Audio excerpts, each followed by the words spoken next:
Hi, welcome to Car Mechanical, and today we're going to have a look at everything that's wrong with my Porsche 924. So if we jump straight in, the last video I had the wiring harness burnt out a little bit, so let's have a look in this general area, and apart from being a little bit of a mess, we can see a relay that's been opened up there, and if we get back in to look at the wiring more in general, we'll see what we've got at play here. So we've got another relay that's uncovered, and another one that's not plugged in. You can see some exposed wiring there, so that's not great. We've got a couple more relays too. I think there's another relay if we just get back here a bit more that's not even plugged in at all. So we need to get these relays hooked up. The other thing is this wiring is really quite a cause for concern, but when we dive into it a bit more we find out where it goes into. So it goes into block D, and that one, it's all worn out. It's all probably burnt out due to a poor ground that I'll come to in a minute. But if we have a look at what that block goes into, it goes into the headlight washer relay. So it's nothing that's vital for the car running, but probably didn't do it any favours with it being burnt out. So I've actually picked up a new wiring harness, so I'm going to unpack this here. I bought this on eBay for about £70 or so delivered. It's a complete new harness. Let's get it laid out and let's have a look at that, see if we can figure out what's what and work out exactly what I'm going to have to do. Now I bought this with the intention of swapping the entire harness over and just doing a straight swap, and hopefully that's sorting everything on the car. As I unpack all of the harness, what I start to work out is this harness isn't perfect either, and the harness in the car might actually be okay. There's a complete bird's nest. Now I unravel it all and we get to have a bit more of a look at it, but the main block of it is all in sort of one sort of area, so it might have been more effort to unhook everything. And I'm not ruling it out yet that it doesn't need swapping over, but we can see we've got this entire new harness that's mostly okay. So I've got a couple of fuse boxes here. Now there's obviously fuse missing, but I've got the complete fuse boxes. I've got the auxiliary one in the main box, and then we've got various wiring. That's a little bit concerning, that bit's burnt out, but that could always be replaced.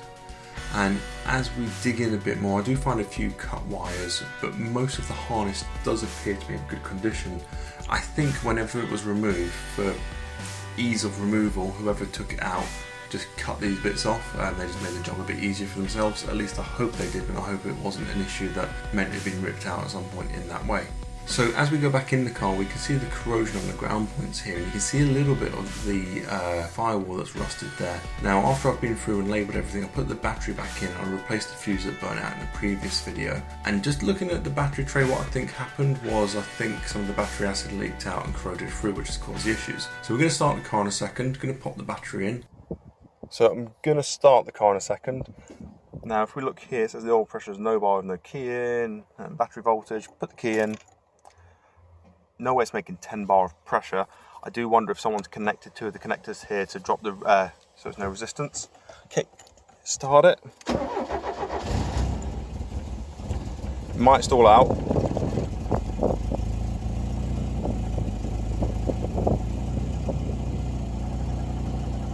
Okay, so I'm gonna let it get up to temperature.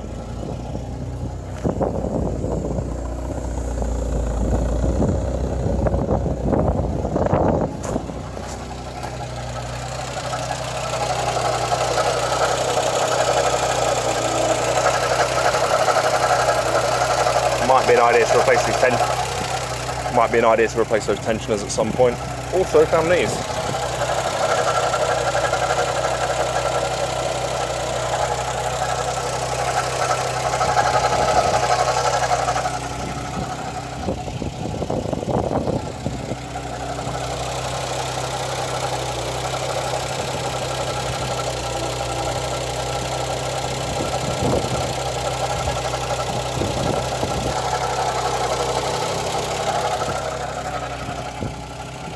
Okay, so I did just put some water in rather than coolant mix because I've been disconnecting the radiator hose when I've not been using the car. I'm going to fully flush it out. So it's been started for the first time in about 4 months. Bring it up to temperature, fill it with coolant. When I finish today, I'm going to drain all the coolant out anyway. So in this bit here, I'm just going to give the engine some revs. When it's cold, it doesn't like to rev, so once it's warm, it does rev a bit more freely. There's a little bit of a backfire. Also, there's no thermostat at the moment, so that's why it's dripping some water out of there. That's one of the next strips on my list to get sorted.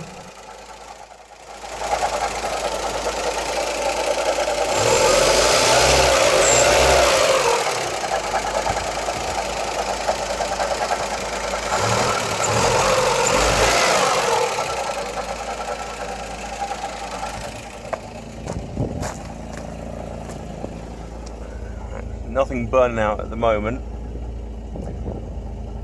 Not the maybe wisest idea, but I want to see if it started.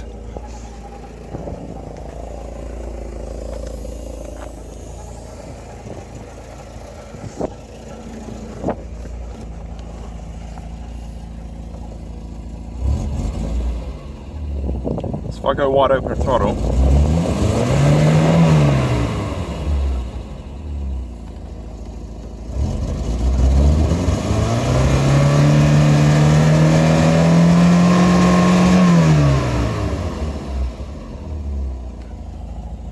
about 5,400 is the most I'm getting at the moment.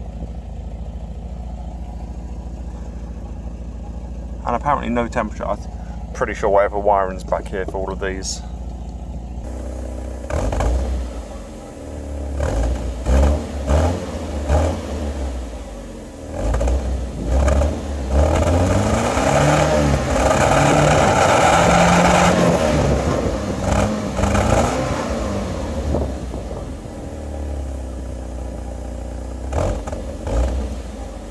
So as we go inside the car, we'll have a bit of a look around all the switches and see what is or isn't working.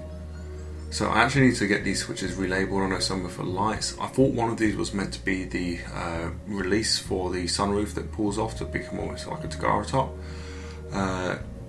The wipers aren't working, the switches aren't working, the light adjustments aren't working.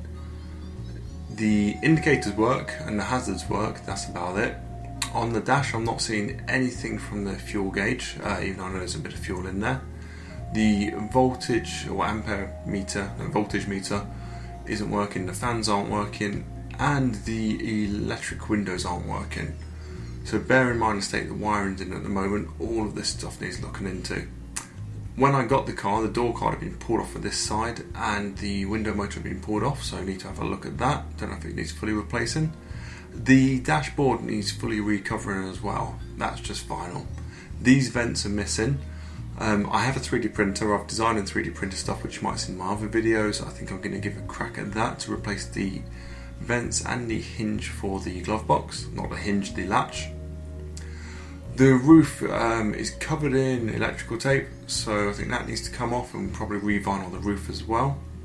And as we go into the back, you can see that little piece of trim that's not attached just in the corner there. You'd have seen that on my boot spoiler video. We just need to get that attached as well. Now, one of the things I'm going to be aiming to keep as much as I can is keeping the colour scheme of the car. It does look a bit dated and part of me wants to refresh it, but you see these door inserts here, they've got Porsche embossed on them. I actually want to stick with that, and I don't see how I could go over it and lose that originality. So we're going to try and keep as much of the colour scheme as I can. Now, in the back of the car when I got it, there was this massive box of bits, or box full of loads of different bits, and I found a couple of fuse boxes, found the rear view mirror which isn't currently attached, some HT leads, or some spark plug leads, and just little bits and bobs and collapsed vents, and we've also got the indicator covers for the front, and a bit of carpet, not sure what bit that's for yet. So other than the complete paint of this needing sorting as well, which should be obvious, I need to sort these indicators. Now, they're not quite in where they should be at the moment. They might just need new screws. I think perhaps just need to epoxy something on there to get that to fit in nicely again. But we're going to sort the wiring out and get all these lights sorted. And the boot hinge isn't strong enough to hold everything up.